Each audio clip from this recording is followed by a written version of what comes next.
Welcome, everyone. Today, we are going to talk about adaptive technology for people living with ALS. But we're going to look at this from a really different angle. Not as a story about what's lost, but as a smart, proactive strategy to protect a person's physical health and their well-being. Okay, let's just start right here, because this quote, it gets to the absolute heart of everything we're about to discuss. See, the whole philosophy behind these tools isn't about giving in to the disease. It's about intelligently preserving the body's strength, its comfort. It's about shifting your mindset from being reactive to being totally proactive. And that leads us to this core idea, something that's going to guide this entire explainer. It's a philosophy of protection. We're not just talking about gadgets, we're talking about a genuine support system for the body. So what does that really mean in practice? Well, the goal here is huge. It's comprehensive. It's about maintaining the body's actual structure, keeping joints flexible and supported. It's about making sure fundamental things like breathing and circulation get the assistance they need. And so importantly, it's about preventing other health issues from popping up down the line. It's a full-on strategy for quality of life. All right, let's get specific. We're going to start with two of the most fundamental challenges: supporting the ability to breathe comfortably and the ability to move around safely. So here's the question, right? When the simple act of taking a breath starts to feel like work, it has a ripple effect on everything: your sleep, your energy levels, just your overall sense of well-being. So how can technology step in and help? Well, the answer often comes in this really powerful duo. On one side, you've got what's called non-invasive ventilation, or NIV. Think of it like a gentle support system that makes each breath just a little bit easier, especially when you're sleeping. And then on the other side, you've got a cough assist device, which is vital for keeping the lungs clear and preventing infections. It's kind of like having both a strong defense and a strong offense for your respiratory health. Okay, so let's shift gears now to movement. And what's really key to understand here is that this challenge isn't just about the person with ALS. It is absolutely about protecting caregivers from getting injured during transfers and day-to-day assistance. It's about safety for everyone. And the solutions? They are incredibly varied, and they often evolve right alongside a person's needs.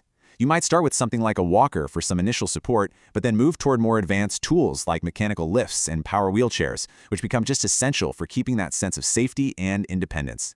But here's the thing. These tools do so much more than just help you move. A modern power wheelchair, for example, is basically a sophisticated health device. Its ability to tilt and recline helps redistribute pressure, helps improve circulation. It's amazing.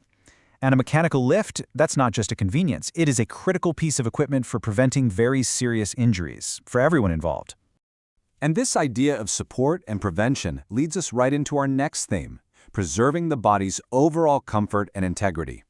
This is all about heading off those secondary problems that can show up when mobility is reduced. And this is one of the most serious risks we've got to talk about. When a person can't easily shift their own weight, that constant pressure on certain spots can lead to painful, even dangerous skin breakdown, known as pressure ulcers. So the solutions here are all about one simple concept: redistributing that pressure. We're talking about specialized cushions for chairs, mattresses that automatically shift pressure points throughout the night, and even simple protectors for vulnerable areas like heels and elbows. Together, they create this protective shield for the skin. Now, there's another hidden challenge that comes with muscle weakness, and that's what happens to our joints. Without that regular movement and proper support, they can get stiff, they can contract, and they can become really, really painful. And this is exactly where orthotics come in, to provide that essential support. An AFO, for instance, it does more than just help lift the foot. It actually makes walking safer and a lot less tiring. Splints can help maintain flexibility in the hands, and a simple soft neck brace can make a world of difference for comfort and just proper head alignment. Okay, so we've covered the big systems: breathing, movement, and protecting the body. Now let's bring it right down to the practical tools and strategies for adapting everyday life. And all of this really revolves around one key concept: energy conservation. It's about starting to think of energy as this finite, precious resource. And the goal is to use smart tools and strategies to spend that energy on what truly matters to you, whether that's an essential task or an activity that just brings you joy. And this strategy, it applies absolutely everywhere. Simple tools like adaptive utensils for eating, or a shower chair, or even just well-placed grab bars. They can dramatically reduce physical strain.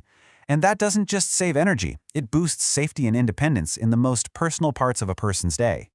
All right, let's pull all of these different pieces together now, because they form one final really powerful idea, something we can call the architecture of care. You see, what's so brilliant about this is that these technologies aren't just a random collection of items. They work together as a layered system. The foundation of everything is breathing and proper positioning. Then, built on top of that, you have mobility and skin protection. And then, layered on top of all of that is support for daily functions. Every single piece reinforces the others. And this brings us right back to where we started. The most crucial point, the main thing to take away from all of this, is that these tools are a form of support, not replacement. It's a true partnership with the body. They preserve brass. They protect joints. They uphold dignity. Ultimately, they are an architecture built around the body, a carefully designed supportive structure built to protect and preserve.